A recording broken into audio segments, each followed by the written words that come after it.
درود پاک و بابرکت عمل ہے جو اہل ایمان کو تعلیم دیا گیا۔ علماء نے لکھا ہے کہ زندگی میں ایک مرتبہ درود شریف پڑھنا فرض ہے، اور جب حضور علیہ الصلوۃ والتسلیم کا نام لیا جائے اس وقت درود پڑھنا واجب ہے۔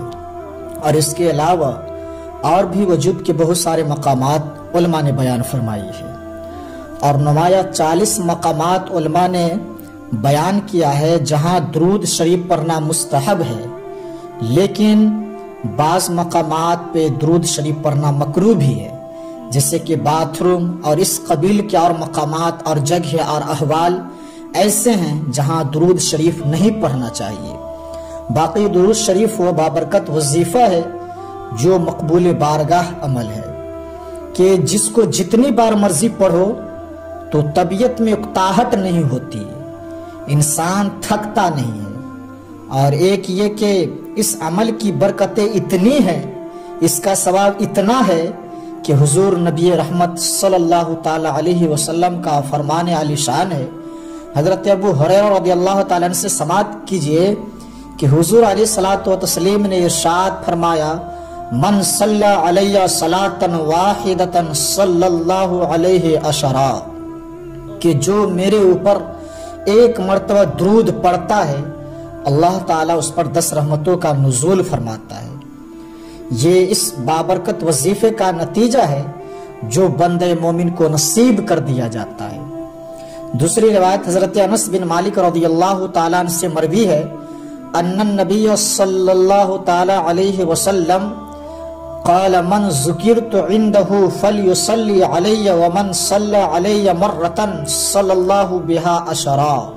حضور نے فرمایا کہ جس شخص کے سامنے میرا ذکر کیا جائے اس کو میرے اوپر درود پڑھنا چاہیے، اس لیے کہ جس نے میرے اوپر ایک مرتبہ درود پڑھا اللہ تعالیٰ اس پہ 10 رحمتیں نازل فرماتا ہے۔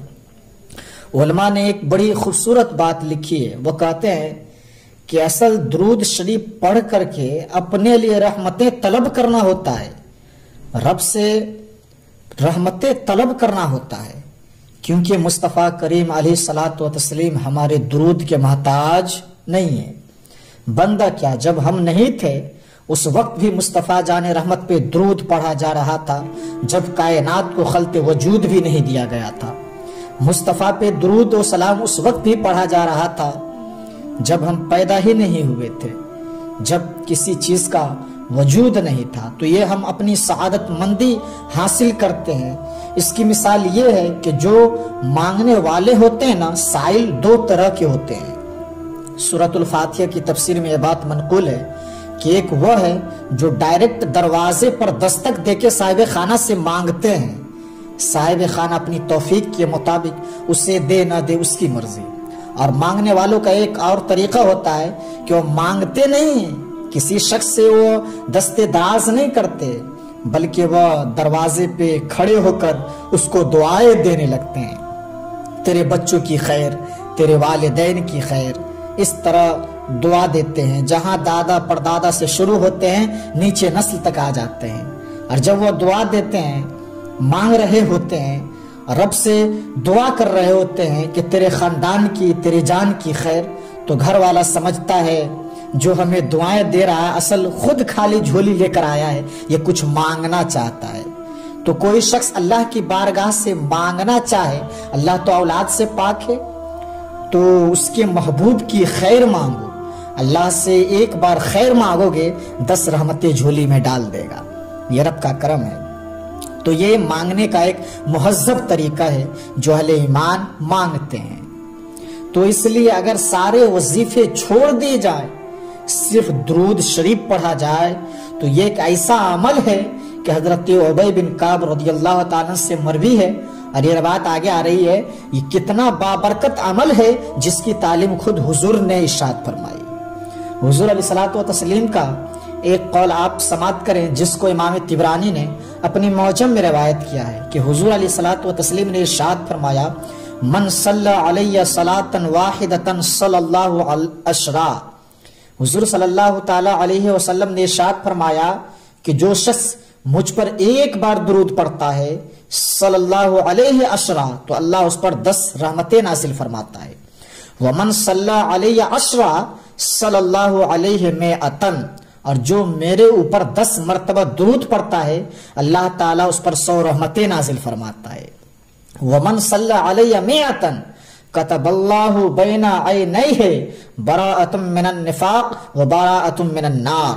حضور صلی اللہ تعالی علیہ وسلم نے فرمایا اور جو شخص میرے اوپر 100 مرتبہ درود پڑھتا ہے 100 مرتبہ، تو آقا نے فرمایا کتب اللہ بین عینیہ، اللہ رب العزت اس کی دونوں آنکھوں کے درمیان لکھ دیتا ہے براءۃ من النفاق، کہ یہ نفاق سے خالی ہے، یہ بندہ منافق نہیں ہے اور یہ بندہ دوزخی بھی نہیں ہے، دوزخی بھی نہیں ہے. یہ نہ منافق ہے اور نہ یہ دوزخی ہے. نفاق سے اور دوزخ سے بڑی لکھ دیا جاتا ہے اس انسان کو.